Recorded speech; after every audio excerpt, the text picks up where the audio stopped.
তিনটি লক্ষণ দেখলে বুঝবেন আপনার নামাজ কবুল হচ্ছে না। আমরা অনেকেই আলহামদুলিল্লাহ নামাজ পড়া শুরু করেছি, অনেকেই নামাজ পড়ি, তবে আমাদের কিছু ভুলের কারণে আমাদের অনেকের নামাজ কবুল হচ্ছে না, আমাদের নামাজ বরবাদ হয়ে যাচ্ছে।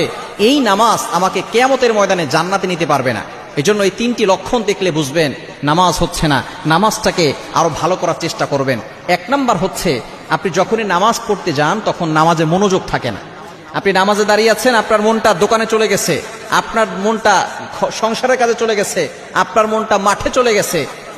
আপনার পাশে যে লোকটা আছে সেও জানে না, ইমাম সাহেবও জানে না, আল্লাহ কিন্তু সবই দেখেন। নামাজে যদি মনোযোগ না থাকে, বারবার নামাজ পড়তেছেন, মনোযোগ বারবার চলে যাচ্ছে, আর আপনি আর নামাজের ভিতরে মনোযোগ নিয়ে আসেন না, বোঝা গেল আপনার নামাজের ভিতরে খুশু খুশু নাই।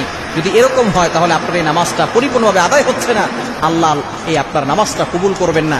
In the day of judgement, কিয়ামতের ময়দানে এই নামাজটাকে আল্লাহ তাআলা ময়লা কাপড় চোপড় যেভাবে আমরা দলামোচ করে ফেলে দেই, আল্লাহ তাআলা এই নামাজগুলোটাকেও এভাবে ফেলে দিবেন। সুতরাং নামাজটাকে পরিপূর্ণভাবে আল্লাহর কাছে কবুল করাতে হলে নামাজে মনোযোগ নিয়ে আসতে হবে। এক নাম্বার হচ্ছে নামাজে যদি মনোযোগ না থাকে। দ্বিতীয় নাম্বার হচ্ছে আপনার নামাজ কবুল হচ্ছে কিনা সেটা কিভাবে বুঝবেন?